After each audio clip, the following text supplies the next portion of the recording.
How many of you have ever cried watching a movie? Come on. All right, we got some men there admitting. All right. How many of you like watching a movie that makes you cry? None of the men, but some women. All right. How many pretend they have something in their eye when they're crying because they watched something in a movie? All the men's hands should be coming up now, right? Oh, we watched this one movie at Christmas time. It's called Christmas Shoes. I hate that movie. I just hate that movie. Anyway, how many of you have ever seen that movie? How many cried? All right, thank you. Feel better. My manlyhood has been restored, all right? All right. Sympathy is understanding what someone else is going through, all right? But empathy is actually sharing those same feelings that someone else is going through. And it may involve crying, all right? It may be joy, but it may involve crying. There was a man, and he put a sign on his yard that said, "Puppies for sale." And amongst all the people that came to look at these puppies, there was a little boy. And the little boy came and he said, "Hey, mister," he says, how much are your puppies? I would really like to get a puppy. And the man said, they're $25. And the little boy said, "All I've got is $2.05. He said, "But could I look at your puppies?" And the man said, "Sure, you can look at your puppies, and maybe we can work something out." And when the man brought him over and he saw these little 5 fur balls all bouncing around, the little boy was so excited. And the little boy said, I heard that one of them has a bad leg." And the man said, "Yeah, that she has a bad leg, and she'll be limping for her whole life. Something happened." And little boy says, "That's the one I want." And the man says, well, like it's never going to get better. You know, she has a bad leg. And little boy just stuck his chest. He said, "That's okay, mister." And he pulled up his pant leg, and there was a brace on his leg.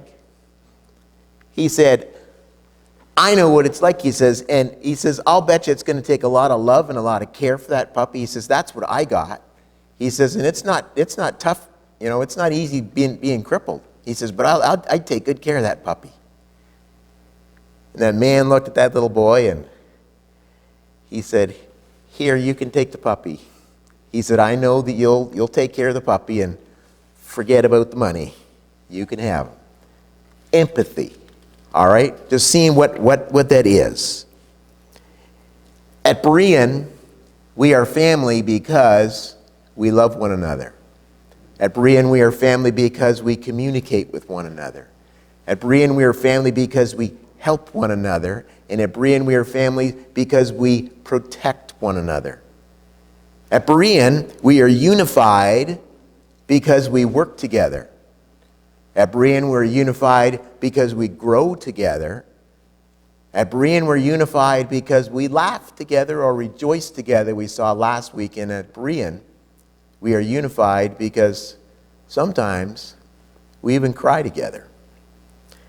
We're going to look in the Bible this morning at probably the finest example that you could imagine of someone who would cry for those whom he loved so much. So much. I want you to take your Bibles, please, and turn with me to John chapter 11. John chapter 11. We're going to read the bulk of this chapter, but we're going to kind of work our way through it this morning. But starting in verse number 1, it says, "Now a certain man was sick named Lazarus of Bethany, the town of Mary and her sister Martha.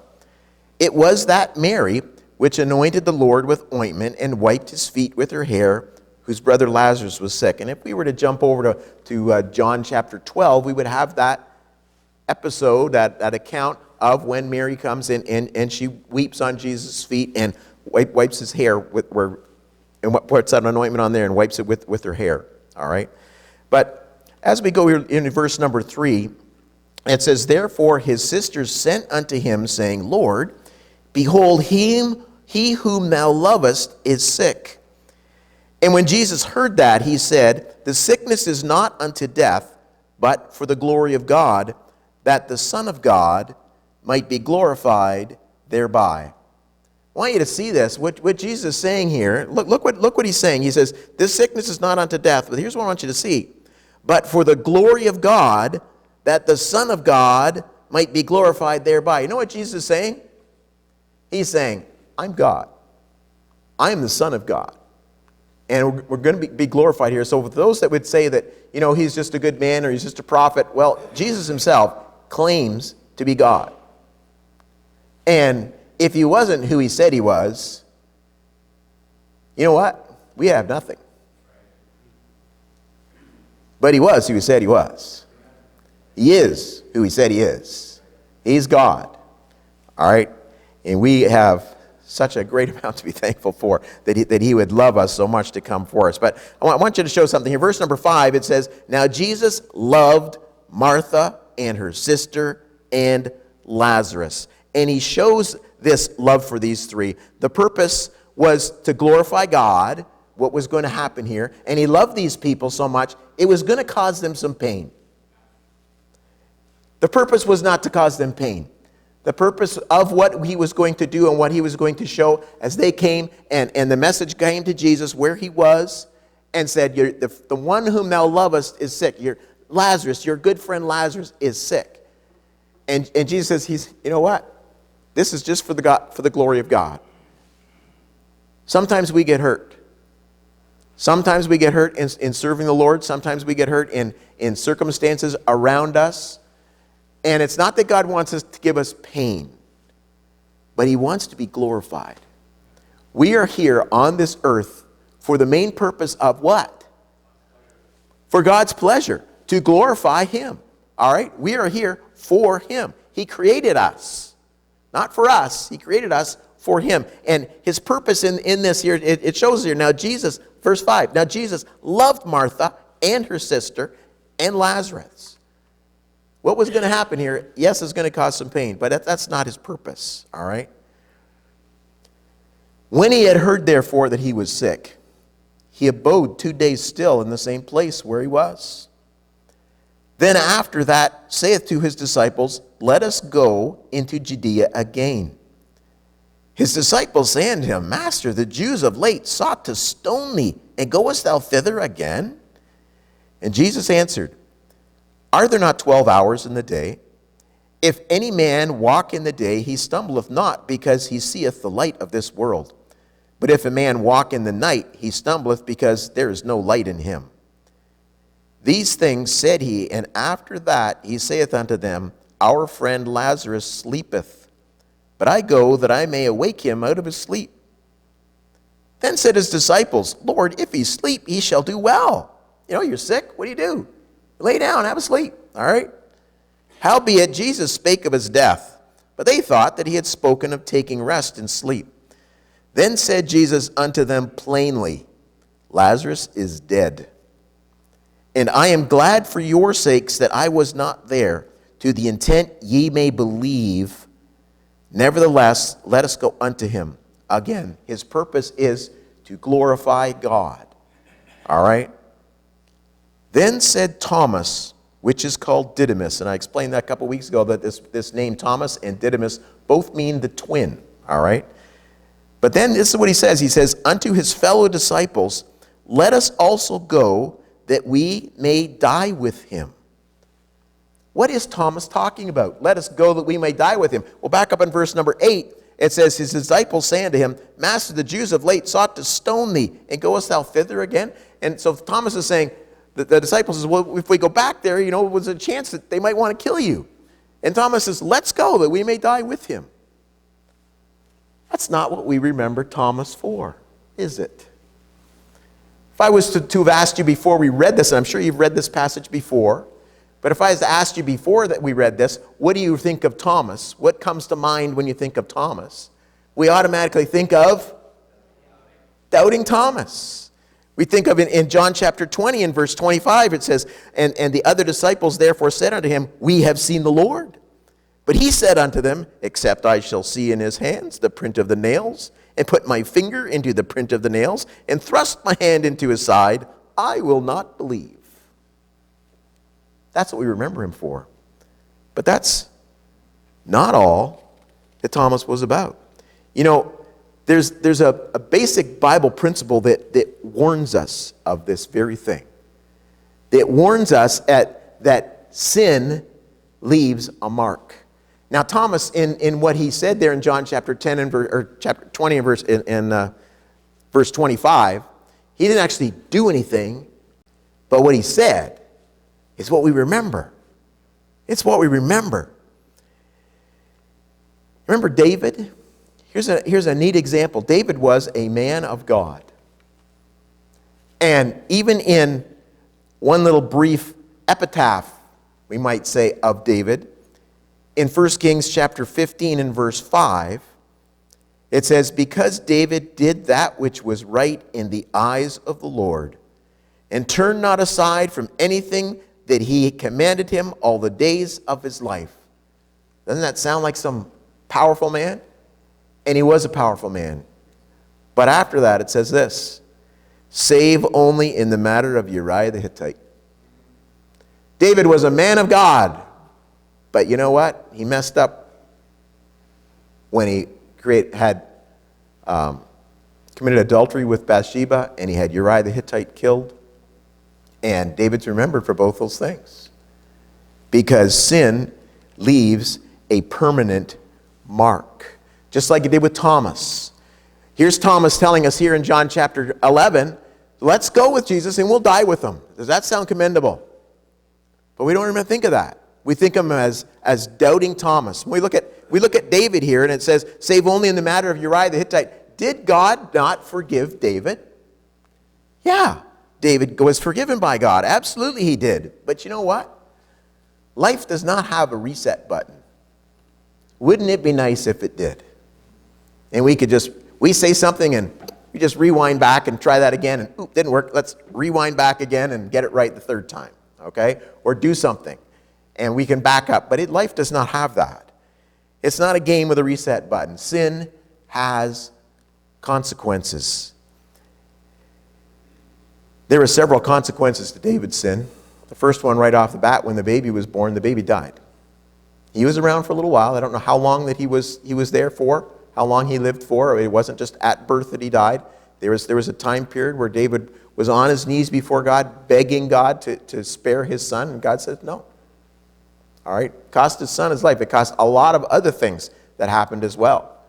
We see some things that Absalom did up on the roof of the palace to shame David, and all kinds of different things happened because David sinned. There are permanent consequences, all right? But I told you that the Bible, this is a basic Bible doctrine with a warning in it. I want you to take your Bibles and come with me, please, to Ezekiel. All right, Ezekiel chapter 3. Ezekiel chapter 3 in verse 20. It's a long verse, but just follow along as I go through that. Ezekiel 3 verse 20.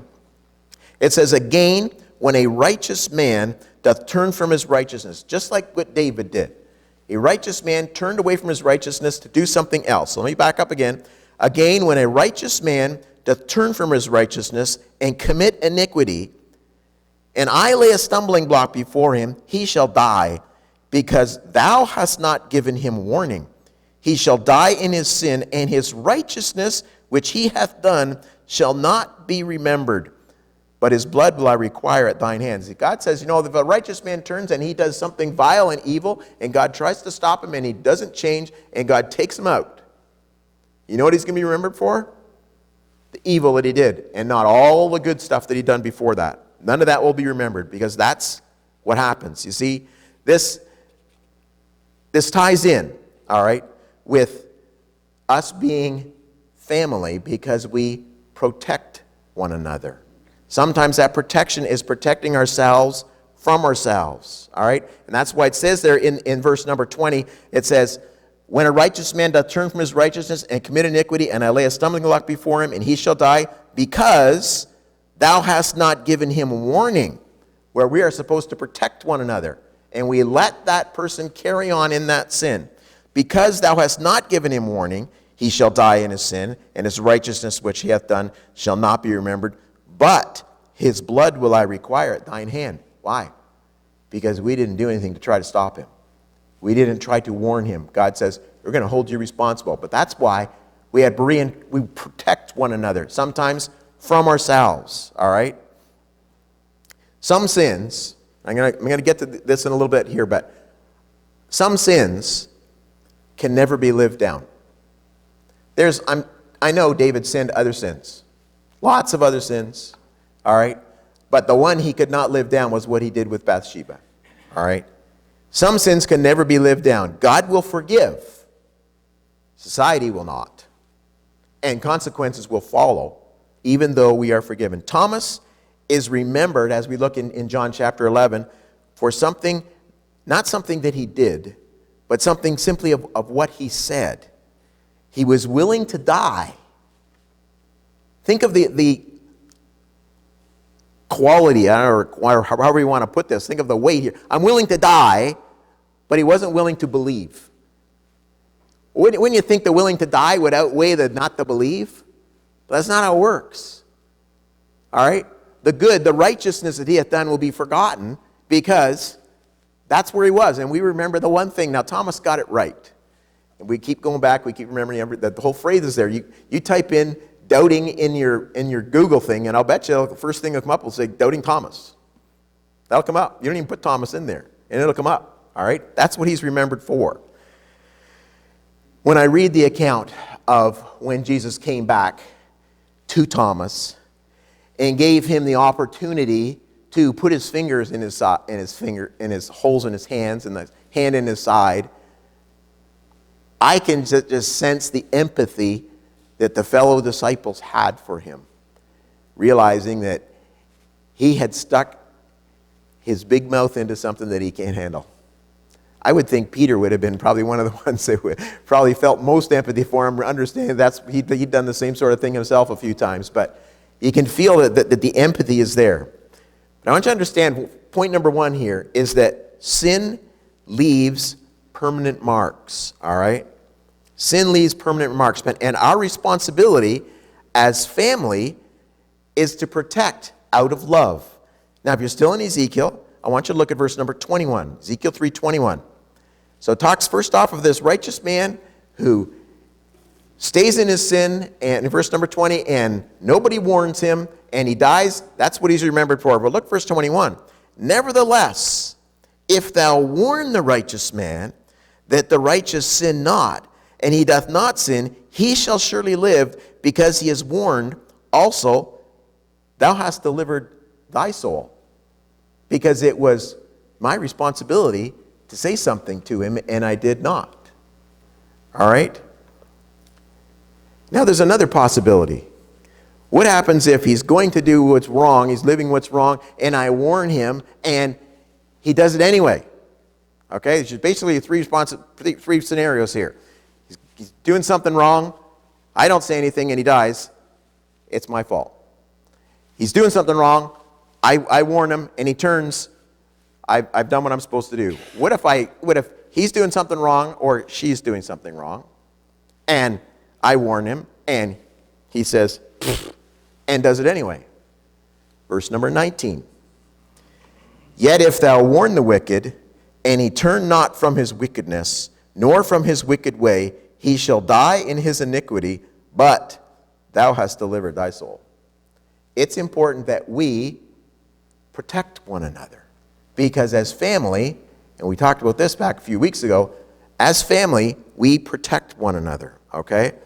Do we really have an option? Do we really have an option as to whether or not we warn? Do we have an option? We don't.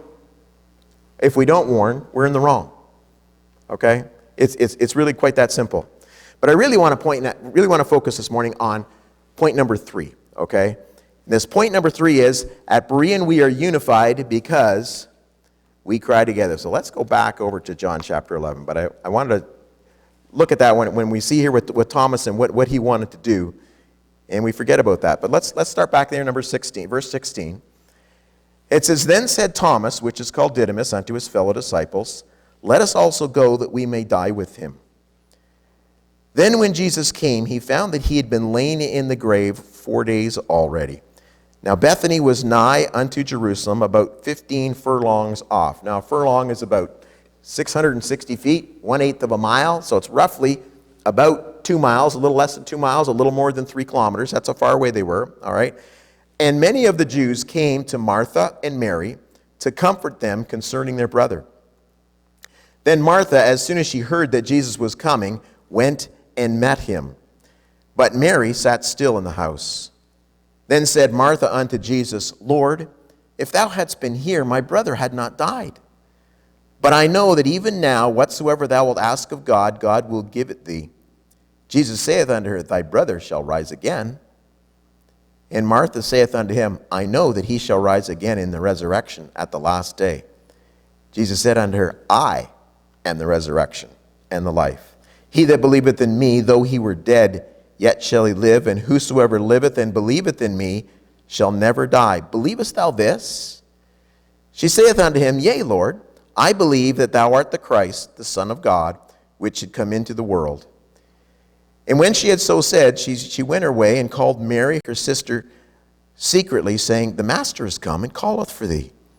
As soon as she heard that, she arose quickly and came unto him. That Jesus was not yet come into the town, but was in that place where Martha met him. The Jews then, which were with her in the house, and comforted her, when they saw Mary, that she rose up hastily and went out, followed her, saying, She goeth unto the grave to weep there. Then when Mary was come where Jesus was and saw him, she fell down at his feet, saying unto him, Lord, if thou hadst been here, my brother had not died. When Jesus therefore saw her weeping, and the Jews also weeping which came with her, he groaned in his spirit and was troubled. And they said, Where have ye laid him? They said unto him, Lord, come and see. Jesus wept. Jesus wept. Why did he weep? Why did he weep? Did he weep because he was about to bring Lazarus back from heaven? And this poor guy, he's in heaven. We're going to drag him back to this sin-laden earth, and guess what? He's going to have to die again. You know, in Hebrews it tells us it's appointed unto man once to die. And this poor guy, he's going to have to die. Is that why Jesus is weeping? I think not. Is he weeping because the spectators didn't believe? We look at verse number 37. It says, And some of them said, Could not this man which opened the eyes of the blind have caused that even this man should not have died? Is he weeping because the people that are there, they don't believe who he is? Or possibly even that both Mary and Martha said the same thing. Lord, if you had been here, he wouldn't have died. Is that why Jesus was weeping? I don't think so. That would have been a selfish attitude. And that's not Christ. He's not weeping because, they don't believe in me. No. These tears that Jesus has are empathizing tears. This word where it talks about Jesus wept, it's only found this one time in the Bible. All right? And it's not the weeping where there's weeping and wailing. They would have actually professional mourners come to some of the funerals there. If they didn't have enough friends or the guy wasn't that popular, they would hire people to come, and the more mourners you'd have. And you know, it still goes on. I did a little Google search, and it still goes on today. There's a company in England, and I believe it was called Mourners for You or something along that line, all right? Like Rent a Mourner. And they would come and they would weep and wail. And there's one that it was in China, I believe. Actually, it might have been that. It might have been in England. And this lady she was a Chinese lady. Anyway, she wails all over the ground and falls down. And there's people there that pull their hair out, literally pull their hair out, and they get paid for it. Okay, this one company that if you want to head over to England and join this, you get between 30 and 120 bucks a shot every funeral you go to and cry at, okay? But at any rate, when it's talking here in the Bible about when on other verses when it talks about crying, there's weeping and wailing. That's not what this is. This weeping where it talks about when Jesus wept, okay? When Peter went out and wept bitterly, it's a different verse or different word. When Peter went out and he wept bitterly, there was more than just tears. I can imagine Peter was wailing, all right? And groaning and all kinds of things. What this is just tears just pouring down your face. There's no real sound happening, but it's just tears pouring down his face. In Isaiah 53, in verse 3, it says, this is a verse prophesying about Jesus. It says, he was despised and rejected of men, a man of sorrows and acquainted with grief. And we hid, as it were, our faces from him. He was despised and we esteemed him not. Jesus was acquainted with grief. It is believed that Jesus' father, Joseph, died sometime before he was 30 because he's never mentioned again. Joseph is mentioned when Jesus is 12 and never again. Talks about Mary several times. Joseph is gone. And it's believed that he died. All right? You know, you think about what's happening here with Jesus. And why would he weep when he knows what's going to happen? All right? He told that to his disciples before they left where they were. He says, this all happened for the glory of God. And when he told them, yeah, Lazarus is dead, he knows he's going to raise him back up to life. So why would Jesus weep if he knows, you know, in a couple of minutes I'm going to bring him out and everybody's going to be happy and Mary and Martha and Lazarus are going to be joined together and he's alive. It's going to be all joy. Why is Jesus weeping now? He knows what's going to happen.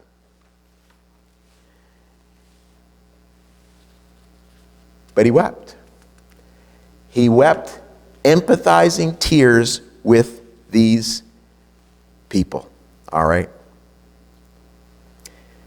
You know, it's like when we may watch a movie, and I brace myself every time Laura wants to watch that silly Christmas Shoes movie, and I'm not going to cry this year, all right?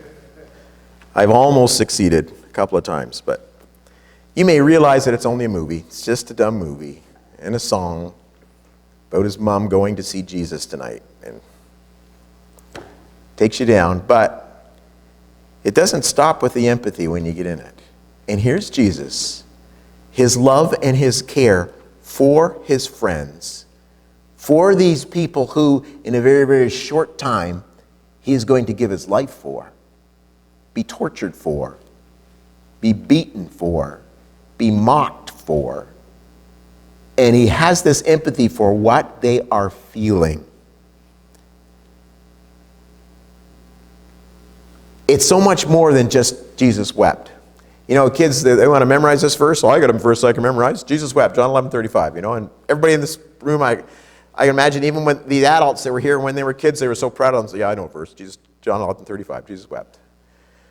I had a friend, John Dreyer, and he says, tell you what, you guys can do. You can memorize John 11:35, but you also have to memorize from me Ezra 8:9, or is it Esther 8:9? It's like this long. You do the two verses and I'll credit you, okay? But it's so much more than just Jesus weeping. This is God demonstrating for us in the flesh what it's about. He is showing us this is empathy. Here at Berean, we are family because we love one another. And because that love is so real, we are at Berean are unified because we genuinely empathize with one another. And sometimes that involves tears, just like Jesus. I remember years ago when Barb was diagnosed with terminal cancer, stage 4 cancer. I remember being in their kitchen with Brother Wayne,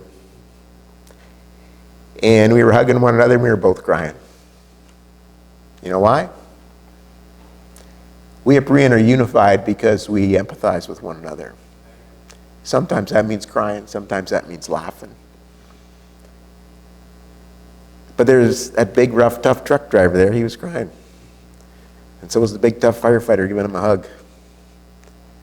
Because that's what we do. Over the last little while, I've been so touched by our people. Constantly asking and texting and calling and trying to see where Lenore and I are at with our cancers. And it's not just, so you have something to gossip about. That's not what it is.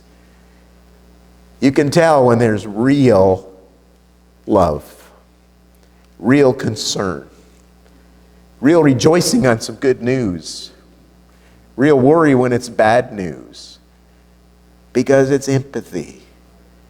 And we at Berean are unified because we will cry together.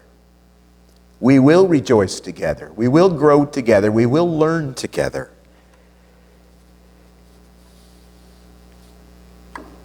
They say one of life's major mistakes is being a big family and the last one to get the flu, because all the pities have gone to everybody else and there's none left for the last guy, okay? But that's not what it's like here at Berean. That's not what it's like here at all. We are unified because we do grow together, work together, laugh together, and cry together. And my plea for you this morning is this: don't stop. Don't stop. These are qualities of a heart, a church with heart, a church that God can use, because that's what it takes. Jesus demonstrated here in this tiny little smallest verse in the Bible, John 11:35. Jesus wept despite the fact that he knew 3 minutes from now, I'm going to be telling them to roll that stone away, and Lazarus is going to come forth, and everybody's going to go, wow. Martha's going to say, you can't open the tomb now. He stinks by now. Like, the faith wasn't there. The trust wasn't there. But the joy that's going to be there.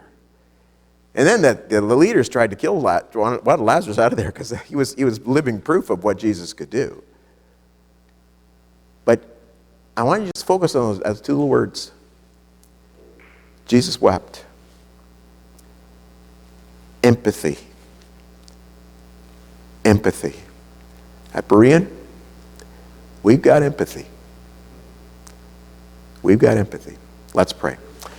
Precious Father, I thank you for your goodness.